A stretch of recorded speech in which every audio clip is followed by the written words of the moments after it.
This program is made possible in part by a grant from the Alberto Culver Company, by Silcorp, Inc., and by individual members of the Lincoln Academy of Illinois.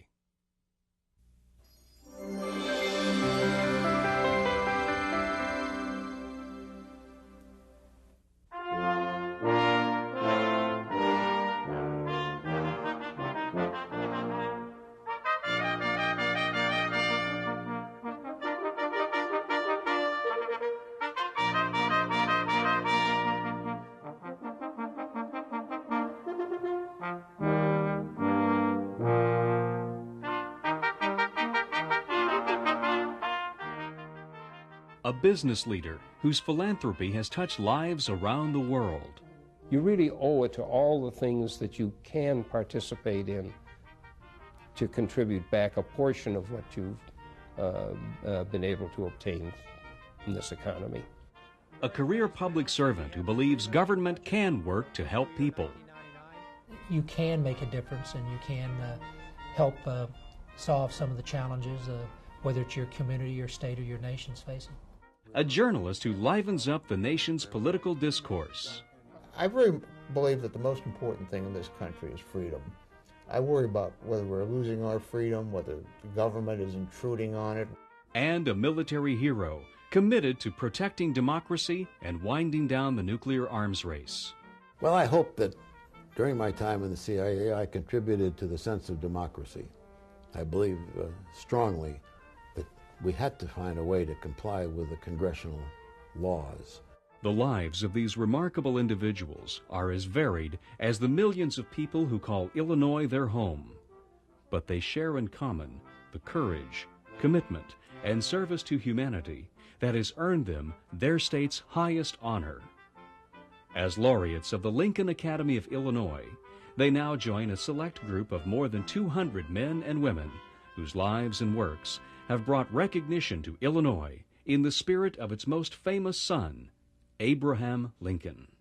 The basic purpose of the Lincoln Academy is to award the Order of Lincoln, which is the state's highest award, to Illinoisans either by birth or residence who have brought great distinction to our state by their deeds.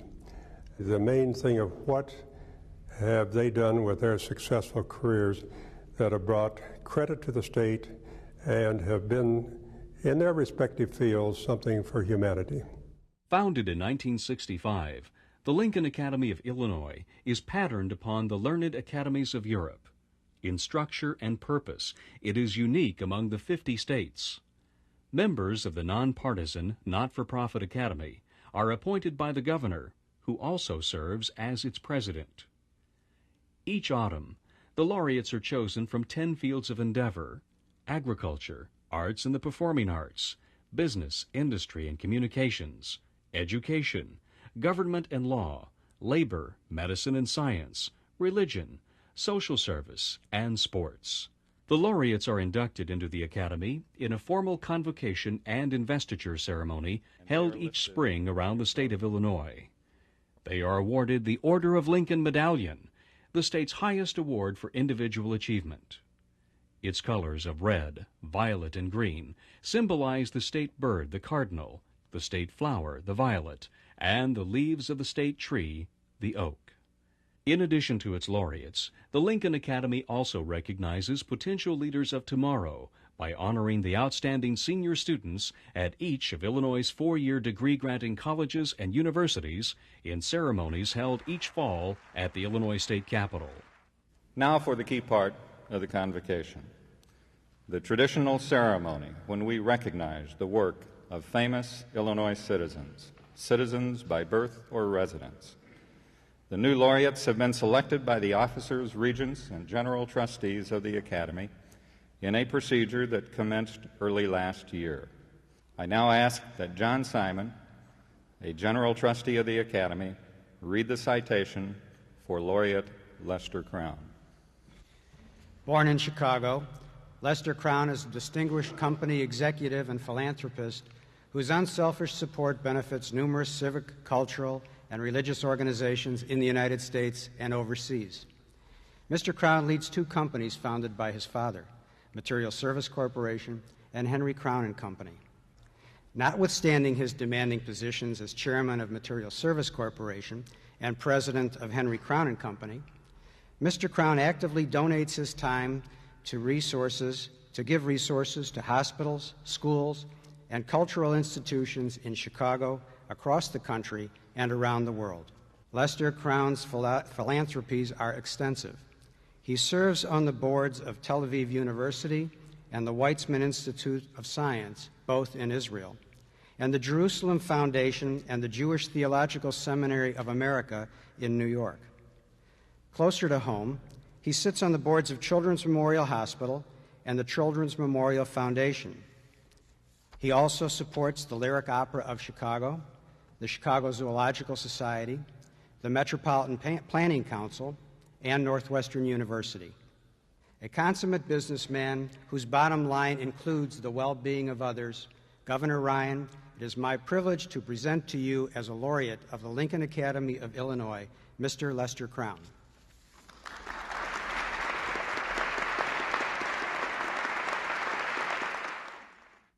Business and family life have always been one and the same for Lester Crown. It's a family tradition begun in the early days of the 20th century by his father Henry Crown, the son of a Russian street peddler who, with his brothers Saul and Irving, started a construction materials brokering company in Chicago. Everything that with reference to values, I really learned from him and his brothers. They started with absolutely nothing, and just by dint of tremendously hard work and real effort, but real ingenuity, they succeeded in a country that gave them the opportunity to succeed. And in doing so, they did it on the basis of not only being able, but doing it honorably and honestly, and because they believed in it. The morality was something that they believed in very, very deeply, and it was just part of their life. Material Service Corporation became the foundation for a family of businesses that would eventually include the country's largest defense contractor, General Dynamics.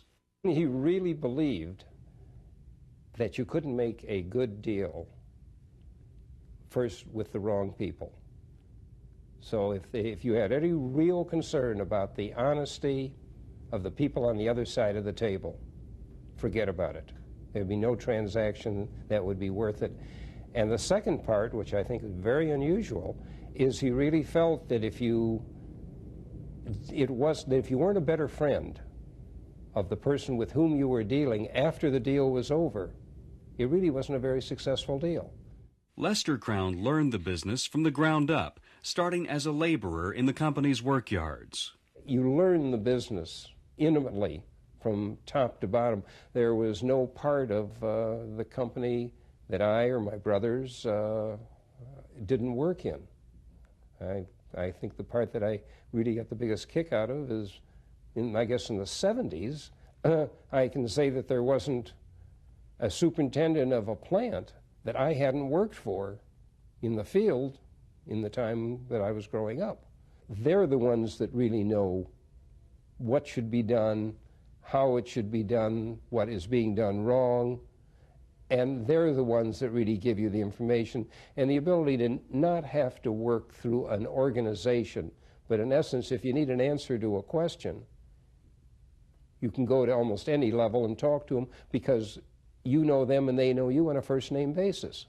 General Dynamics has played a vital role in defending the United States throughout the Cold War and beyond. Like all of us, we're very proud of this country. We're very thrilled with the opportunity that it has given to us and to be part of the effort to defend it. As you know, most of the things that General Dynamics make are made in the hope that it'll never be used. The purpose is not to have it used. If all of the equipment that's made is never used, that would be wonderful. But you have, in this world, we live in a very, very dangerous world. The major adversary went away, but remember, that adversary had control over what today we would call rogue states. You didn't have the problems with a Syria or an Iraq or a Libya before because of the influence that the Soviet Union had over those countries at that time. Now, each of those countries is independent, and therefore the need for a strong defense is more required than it was before. Probably live in a more dangerous world today after the Cold War than did before.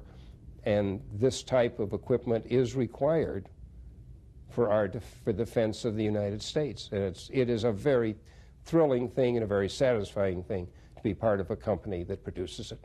Crown is proud of the General Dynamics products that helped win the 1991 war in the Gulf. He is quick to praise the efforts of everyone in the company, from workers and design specialists to company executives. I didn't design any of these, and I do not want to take credit for the absolutely spectacular equipment that is up there. A lot of very, very capable people.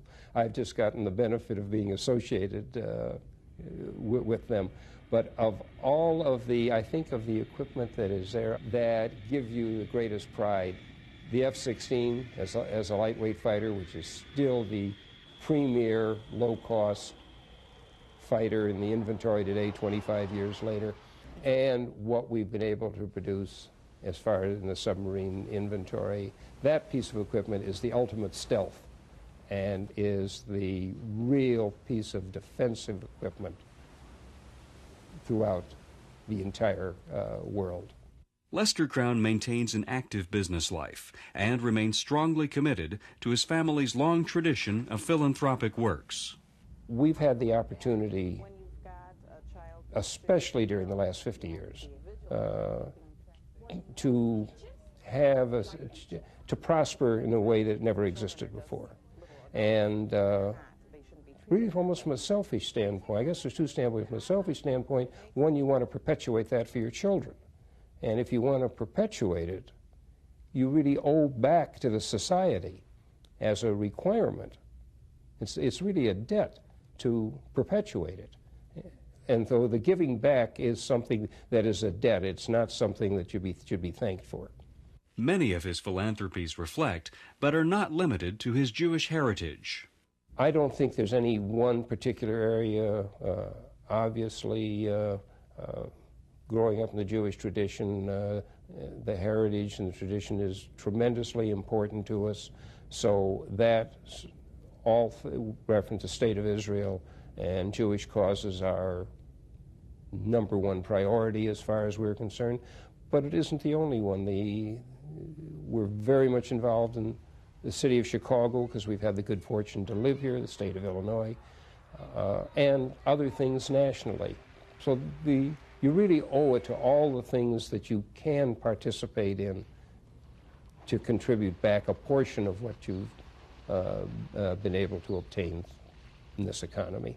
Those people that have been able to prosper really have to realize that for the perpetuation of that society and for their own good, for their children, their grandchildren, that they need to make sure that they put things back into the society and have it continue the way in which it existed while they were through their business life. I think we've had the opportunity to live in this country during absolutely the best of times. And that opportunity, especially both as a person, as an American, and as a minority, and you really have to say thank you and show your thanks for that opportunity. We've been very, very lucky. 5 generations of our family have had the good fortune to live in Illinois. My paternal grandparents came here from Russia in about 1890 as penniless immigrants and settled in Illinois. My mother came from Hungary by way of Winnipeg and settled in Chicago in about 1915. So since about 1890, Illinois has been our family's home. Most of us have done extremely well, I have to say, especially our family. And it's not because we're extraordinarily smart, but we've been in the right place at the right time. And we've experienced really unparalleled good fortune. And we would be the rankest of ingrates if we didn't work to put a substantial amount back into the world in which we live. And in doing so, as you can imagine, what we really want to do is to help to perpetuate both the economic and the social climate that we have had for our children and our grandchildren. And in no place is that more true than here in Illinois. Still, there's a vast inequality among the 260 or so million people in this country. Far too many today live in poverty or close to poverty, and they have little hope of a better life. So I think it's really incumbent upon all of us to attempt to change that situation and afford everyone the type of opportunity that we had. God, ladies and gentlemen, is not an American who will watch over us and make everything come out all right. We really have to do it ourselves. And so a free, non-controlled, competitive, market-driven economy also can be a caring society, and we should see to it that it's so. I have had a wonderful opportunity and appreciate everything that has been done. It's been a pleasure to live in Illinois all these years, and it's been a pleasure to be here with you tonight. Many, many thanks.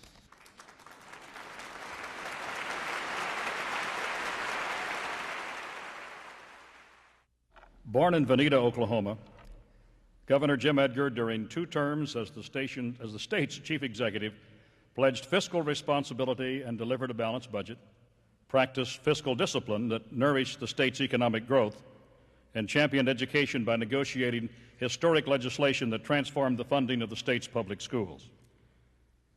Governor Edgar began his 30-year career in government as a top aide to Republican leaders in the Illinois House and Senate, and in 1976 won election to the General Assembly, representing the 53rd House District for 2 terms. He was appointed Secretary of State in 1981, elected to 2 more terms, during which time he reinvigorated the office by pioneering an adult literacy program that became a model for the nation and establishing new programs to discourage drunk driving. His record as governor was even more impressive. First elected to the state's highest office in 1990, he was reelected in 1994 by an unprecedented margin. Governor Edgar restored the state to sound fiscal health by reducing government spending, paying the state's bills, and eliminating a $1 billion Medicare deficit. And we will not soon forget what he did for education. After 30 years of exemplary public service, Governor Edgar has retired from government. Now he will contribute his experience, pragmatic outlook, and vision to his position as a distinguished fellow at the University of Illinois Institute of Government and Public Affairs. Governor Ryan, it is my privilege to present to you, as a laureate of the Lincoln Academy of Illinois, one who has bestowed the Order of Lincoln on so many others, the former governor of Illinois, the Honorable Jim Edgar.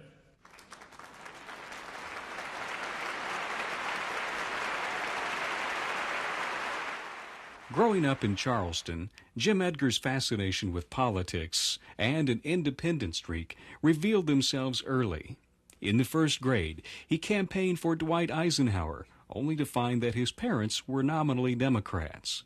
I think perhaps most importantly, growing up in the 50s, it was obvious that people in government were making important decisions. I mean, the atomic bomb was there. I mean, we were in the Cold War. It was very important that good people were in elected office, and it also seemed like an area where you could make a difference. So for a variety of reasons, I wanted to be in politics. I think part of that might have been a little bit of ego. I mean, it does give you that satisfaction, but more importantly, you can make a difference, and you can help solve some of the challenges, whether it's your community, your state, or your nation's facing. People looked out for each other in Charleston and helped those who needed help. Important values to the Edgar family after his father died in a traffic accident. His mother gave him a strong sense of right and wrong and hoped that he would follow a career in law or medicine. But upon graduation from Eastern Illinois University, he jumped at the chance to go to Springfield, where he was offered a legislative internship in 1968. A few weeks after I started, the 68 election occurred, and Dick Ogilvy was elected governor, so you brought in a new governor. I worked for Senator Russell Arrington, who was the power in the legislature, and later on those two teamed up to enact the state income tax. And I had the opportunity to sit right next to the senator on the floor of the Senate that session, and was without doubt the most productive or most active legislative session in probably the history of the state. And it was quite a opportunity for a 22-year-old just out of college to sit there and watch history being made. And you know, that definitely convinced me I wasn't going back to law school. I was going to stay in state government. The period shaped his political beliefs as a moderate Republican. I think that's probably as accurate as any of these. I mean, any of these labels can be oversimplifications, because each issue you kind of decide on that issue. And I think some people, when I was elected, were surprised at how fiscally conservative I was. Of course, we were broke, so that shapes your philosophy. But on social issues, I was probably more moderate than some thought a Republican might be. Edgar waged an unsuccessful campaign for the Illinois House in 1974, the first and only time he lost an election. 2 years later, he won the seat and was re-elected in 1978. But his political career took a different turn not long after, when Governor James R. Thompson asked him to become his top legislative aide. The decision put him in place to be appointed Secretary of State in 1981, after Alan Dixon ran for U.S. Senate. As Secretary of State, Edgar took an activist role, winning tougher drunk driving laws, mandatory auto liability insurance, and new literacy programs. He made important administrative changes in office. That was an area that we needed to work extra hard on, and to make people feel like that government did work, that it wasn't just a bureaucratic nightmare, but instead it was agencies there to try to help them with their problems. The experience served him well. In 1990, Governor Thompson decided not to seek re-election, offering Jim Edgar the chance of a lifetime. I felt that I had a sense of what people needed or what they cared about. From particularly my 10 years as Secretary of State, I was traveling all the time and listening to people. So I thought I could bring some expertise and a sensitivity to the needs of the people and provide leadership to help Illinois during the 90s. Edgar won a tough race against the well-known and well-funded Attorney General Neil Hartigan. With victory came responsibility, as Illinois reeled under hundreds of millions of dollars in debt. For too long, Illinois state government has been on a spending binge. In good times and bad, it has neglected to watch the bottom line. Well, it wasn't a happy time around Springfield. I mean, I think I had every group in the state at one time protest outside my office.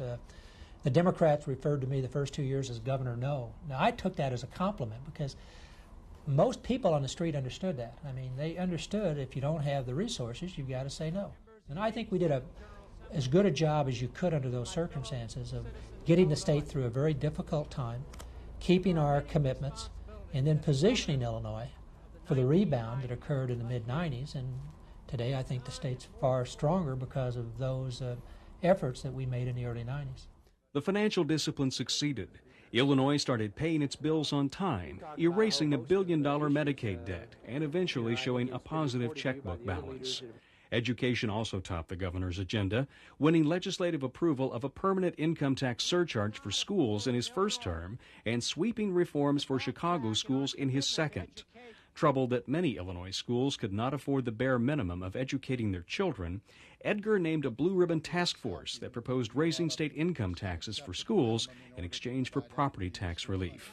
The plan stalled in the General Assembly, but Edgar kept up the pressure and, in a special session, won passage of a plan that finally helped level the financial playing field. We were able to get the foundation level established, which to me was the most important part of the whole proposal. And that means many schools throughout Illinois that before didn't have adequate funds now have at least the minimal amount needed to provide for a quality education. Welfare to work programs increased under Jim Edgar. He made major reforms in the Department of Children and Family Services and streamlined social services within a new Department of Human Services. Disadvantaged kids were a special concern of the governor and First Lady Brenda Edgar. I think the thing I'm proudest of probably is what we did in the area of adoption. When I became governor, we only saw about 400 kids in the state's care be adopted each year. even though we saw huge increases in our caseloads in children and family services. When I left office 8 years later, that number was at 5,000 a year. We were one of the best in the nation. By the summer of 1997, Jim Edgar's approval rating was soaring. Political observers saw a third term as governor, or U.S. Senate bid, as his for the asking.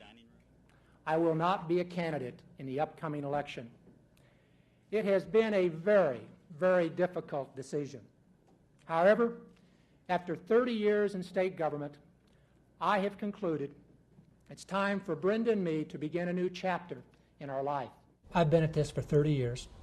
I've been governor for 8 years, Secretary of State for 10 years. That's longer than anybody had held elected statewide office. And, I felt good about it. I think you can overstay. The state was in very good shape. I thought we'd accomplished most everything we wanted to. We didn't get everything 100%. You never do. But we were providing money for the poor school districts at a much better rate. We had reformed the social service agencies. We had done a lot, which, again, an area that not much talk about, but I think very significant, in natural resources. We had acquired more land than any time in the history of the state. We had, I thought, done a good job of balancing between environmentalist and the business interest, trying to make sure that we had a strong economy, but we protected our natural resources. So I just thought, things were going well. I'd done what I had hoped to do. I'd had the opportunity for 2 terms, and I think it is good for change, both for the individual and probably for the state, and this was the time to go. Since leaving office, Jim Edgar has gone back to the classroom as a senior fellow at the University of Illinois Institute of Government and Public Affairs. He's also started serving on a number of corporate boards. He's keeping his options open about the future. I enjoy the teaching.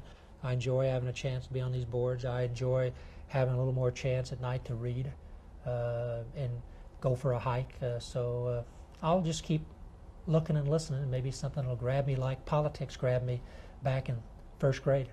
This is a different position for me tonight, and a very humbling position. It's very humbling to think that your name has been added to a list of the outstanding citizens of this great state. You cannot succeed in life without the help of others. And to all those who have helped, supported, and encouraged me over the years, really this recognition tonight is as much for your efforts as it is for the efforts of Jim Edgar. So to all of you, thank you so much for this recognition, but thank you even more for your help in seeing that one young boy from Charleston, Illinois, from a family that, if anything, they were Democrats, from a background that no one ever thought would probably get out of Charleston, thank you for helping me realize my dream to serve as the governor of the state of Illinois.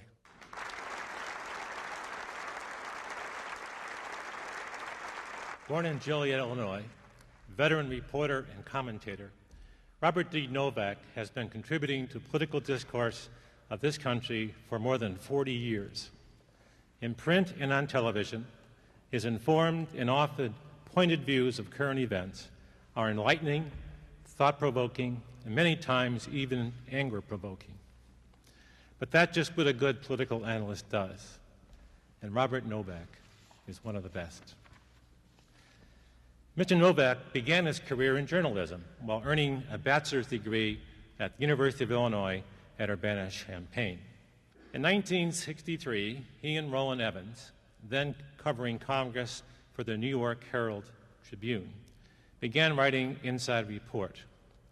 His column's in-depth, no-nonsense style made it one of the most longest-running, most widely read, and most highly respected political columns in the world.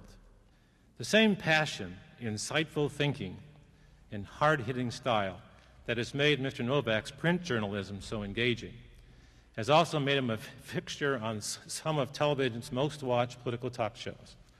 Tonight, we honor Robert Novak's long career and contributions to the national political discourse by awarding him the Order of Lincoln Medallion. Governor Ryan, it is my privilege to present to you, as laureate of the Lincoln Academy of Illinois, Mr. Robert D. Novak.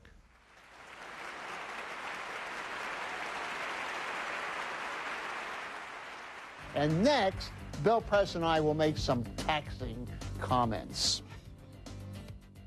I can't remember when I wasn't interested in journalism. We used to do a little neighborhood paper, which I was the editor of, and we had a little neighborhood gossip, and my mother typed it up, and we distributed it around, and by the time I was a freshman in high school, I was writing sports for a weekly newspaper, and then I graduated into the daily newspaper, and they thought I had some promise, so they hired me as a part-time employee by the time I was 16 years old. Robert Novak remembers being tremendously impressed by columnists like Drew Pearson and Walter Lippmann. He loved the idea of having a job where you'd be the first to get the inside story. Finding out things that nobody else knows.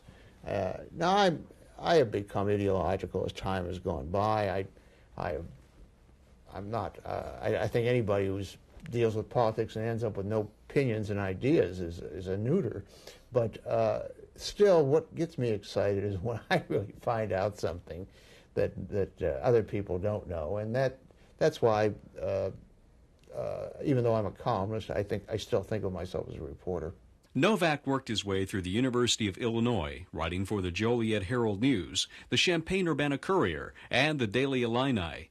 After a stint in the Army, he went to work for the Associated Press in Nebraska, and later in Indiana.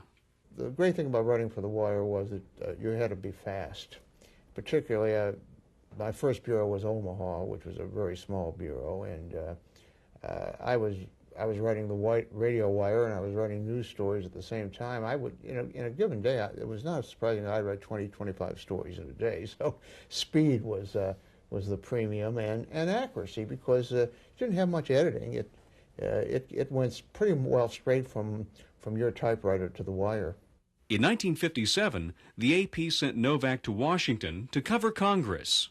About my second week there, they assigned me as the number 3 man on the Senate Rackets Committee, which means I did the overnight stories and filled in when the big shots were writing the leads. Great assignment for a 26-year-old.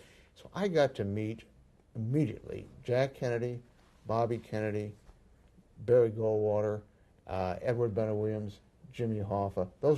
Pierre Salinger. Those were my news sources. So it was really exciting. Novak remembers Washington as an overgrown southern town in the days before money became the driving factor in politics. He says it was a simpler place where a young reporter could learn a lot from the informal gatherings held after work in the offices of notables like Illinois' legendary U.S. Senator Everett Dirksen. Dirksen liked me. I was from Illinois. He was from Illinois, and I could keep a secret. And I learned a lot. I learned about how the system worked. The other thing that was different in those days, 42 years ago, is that there was more of a social life among the politicians, sometimes inviting the press in. They didn't go home every weekend. Now they go home every weekend. And there was much less fundraising because there was much less money. So there was much more of a social life of entertaining in their home and not having this constant fundraisers. Novak joined the Wall Street Journal and became its chief congressional correspondent in 1961. In 1963, he teamed up with Roland Evans to write Inside Report. We decided that we would, in every column, have at least one fact that had never been published anywhere. And I still try to do that, and I do it. Now, some people think some of the facts that are unpublished are trivial. Sometimes they are. Sometimes they're important. But that's kind of a little discipline that I use that makes you go out and do some reporting. Evans, Novak, Hunt, and Shields. Now, Roland Evans and Robert Novak. I'm Robert Novak. Roland Evans and I will question the number 3 Republican in the House of Representatives. He is Representative Tom DeLay of Texas, the majority whip. More than 3 decades later, the partnership is still thriving. Do you think it is possible to get enough Democrats to override a veto? Today, Robert Novak is one of the most widely published and highly visible political commentators in the world. Live from Washington, Crossfire. On the left, Bill Press. On the right, Robert Novak. He's an almost nightly presence on the cable news network. Mark Siegel, You would be disappointed if you came all the way down here and I didn't ask you about the canoe trip. He's never at a loss for words or opinions. I have a remedy that 70% of the American people think it's a good idea, and about 0% of the politicians think it's a good idea, and that's term limits. Now, you say, you mean you would have tremendous figures like Bob Michael and Henry Hyde from Illinois, and just have their careers cut off at whatever it is, 6 years or 8 years. That's a loss. But I believe the payoff is that you would have people who are indeed citizen legislators, as they were in an earlier day in the previous century, who come to Washington for a brief time and are not that dependent on the job, are not that hooked to raising all this money. Novak is proud of the reputation he's earned for being equally hard on everyone. I'm pretty hard on the Republicans. The Republicans say I'm an anti-Republican conservative, and I'll buy that anytime. I think journalists should be hard on politicians. They know what I stand for. I stand for tax cuts, less government, deregulation, and freedom. That's not exactly the liberal agenda, but it isn't very much the Republican agenda either, because when it comes down to it, they like government too, and they like their political perquisites. So I think to be an accurate reporter, to tell the truth, and not worry about whether you are spoiling the prospects for one party or the other.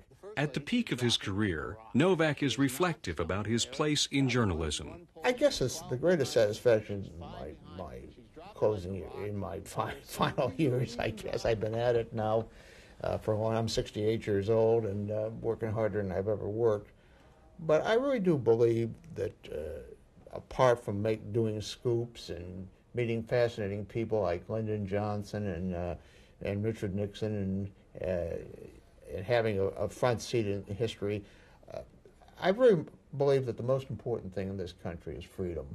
I worry about whether we're losing our freedom, whether the government is intruding on it, whether people are worried enough, and whatever small contributions I think I can make to saying that freedom is important too. How we the freedom to use our money, the freedom to live our lives as we see fit, which is really the great American tradition. If I have just a tiny influence on that, that is very satisfying.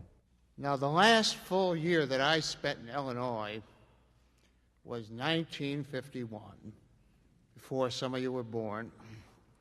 And I have lived in Washington, D.C. for 42 years. Yet when somebody asks me where I'm from, I answer reflexively, I'm from Illinois. For here in this great prairie state is where my heart is and my soul is and shall always be. My ties with Illinois have continued with the Chicago Sun-Times, my home newspaper for the past 33 years, for which I am also grateful. But most of all, I have benefited from the legacy of Abraham Lincoln, this state's true prairie legacy of freedom, individualism, and self-reliance. Sometimes these values seem obscured in our complicated, contentious modern society, yet they have endured, for they are intrinsically American values and the values to which I have attempted to be true in my life's work. And if my journalism turns out to have some small, lasting merit, it is to the extent that I have been faithful to those values. Now, I have another debt to this state for this honor conferred on me tonight, and I cannot thank you enough. Born in Highland Park, Illinois, Admiral Stansfield Turner spent 30 years in the service of his country as a naval commander, decorated war veteran, and director of Central Intelligence before retiring to write and lecture on espionage, terrorism, and global security.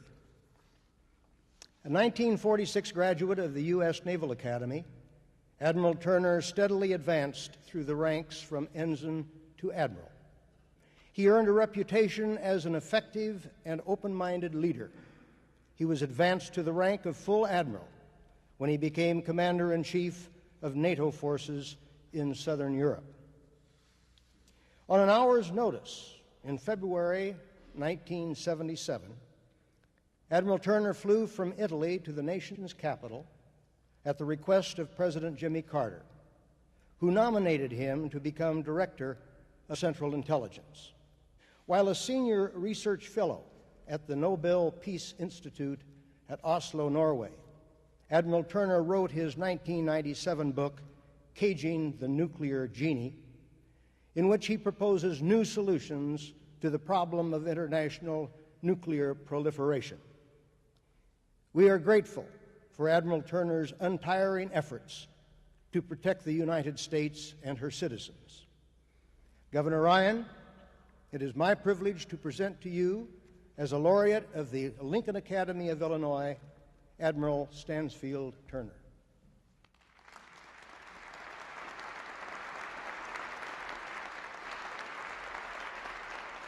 I went to Amherst College in Massachusetts when I graduated from Highland Park High School in 1941, but just a couple of months later, the Japanese changed my plans in life. I intended to go on and become a lawyer, but we all went into the military, and for various reasons, I chose to go in through the Naval Academy into the Navy. I will admit to you that I never thought I was going to stay in the Navy, but it turned out that each time the opportunity came up to get out, something persuaded me to stay in maybe another year or two, and after about 30 years, I decided I'd make a career of it. Stansfield Turner's naval career paralleled the freeze and thaw cycles of the Cold War. It was just a few months, really, at the end of World War II, when we began to perceive that the Soviet Union wasn't going to be a friendly ally anymore, as it had been during World War II.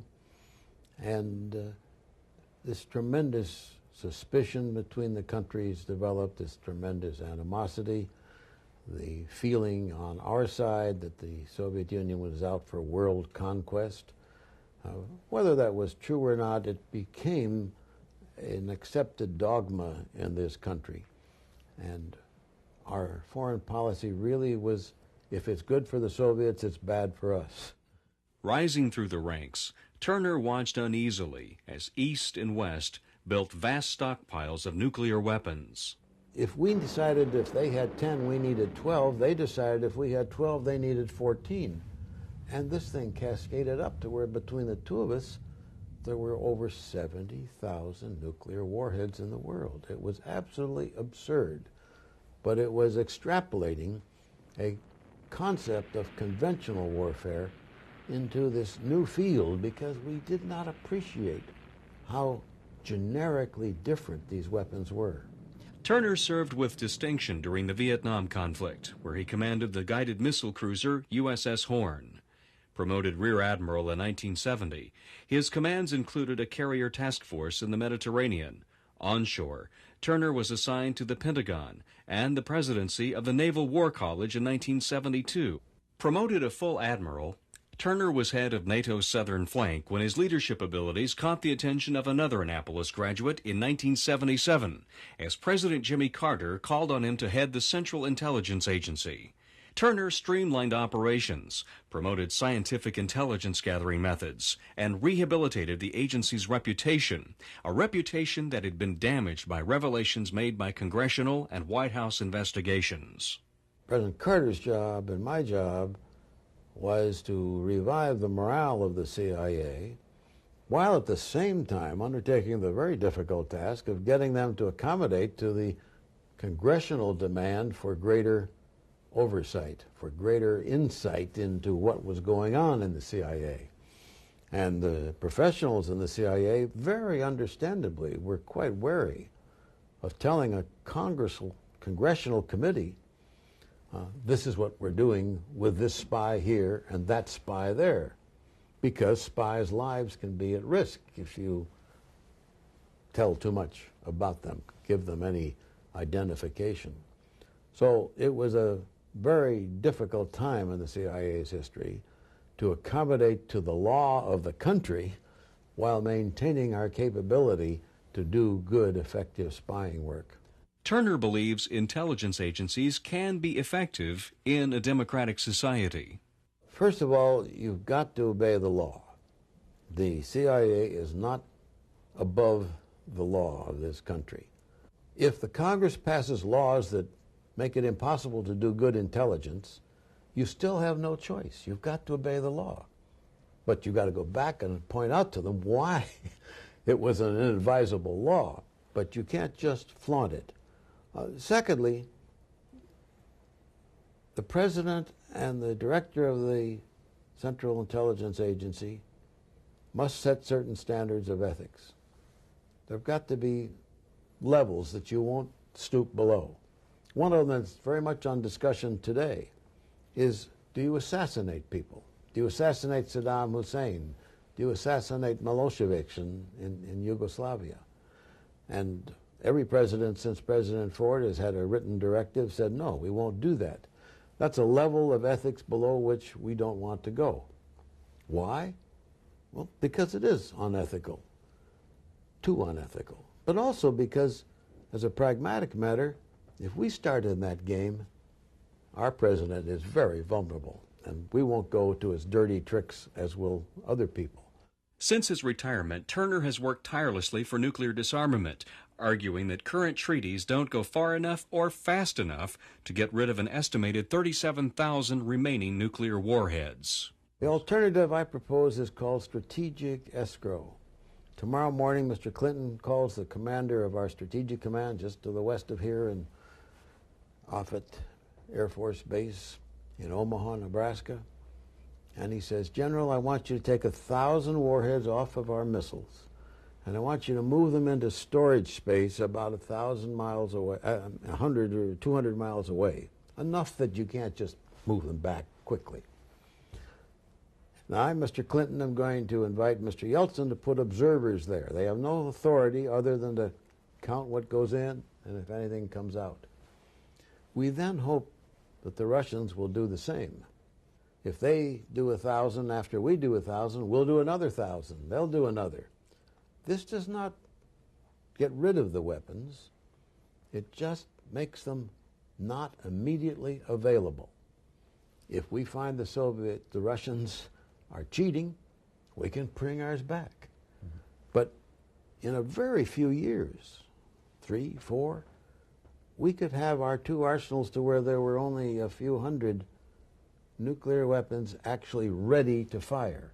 Turner believes that in as little as a decade, there would be no nuclear weapons ready for firing and only a few hundred in storage. The result, a much safer, more stable world, a world less likely to be subject to accidents or miscalculations.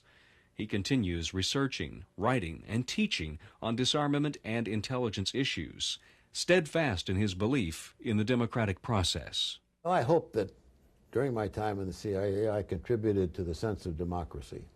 I believe strongly that we had to find a way to comply with the congressional laws. I found it important also to try to inform the American public more about what the CIA does. You certainly can't tell the inner secrets, but we opened up a great deal during my time in saying, here's what you're paying for. You've got $28 billion a year out there. Now, here, American public, is what we're doing for you with it. Sometimes we miss it, sometimes we make it, but here's the benefit. So I'm very hopeful that my time in government has helped to strengthen the democratic process. I'm very grateful to the Academy for electing me to this position, but I also want to express my gratitude to this wonderful state. This state gave me a primary and secondary education that has been the foundation of all my other academic endeavors. It gave me a cultural and social opportunity that has helped to enrich life. And it was a congressman from Illinois who appointed me to the Naval Academy and thus launched me on a career of attempting to contribute to the security of our nation. Ironically, perhaps tonight, many years after I left Illinois on that path, I come to you with the suggestion that the best way to enhance the security of our nation tonight is to divest it of the excessive numbers of nuclear weapons which it now holds.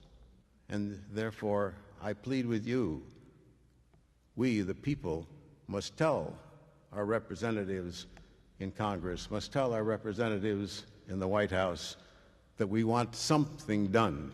It doesn't have to be my plan of strategic escrow. It has to be something better than getting to 20,000 warheads in another 8 years. I'm tremendously grateful to be here tonight and for all that the state of Illinois has given me. Thank you.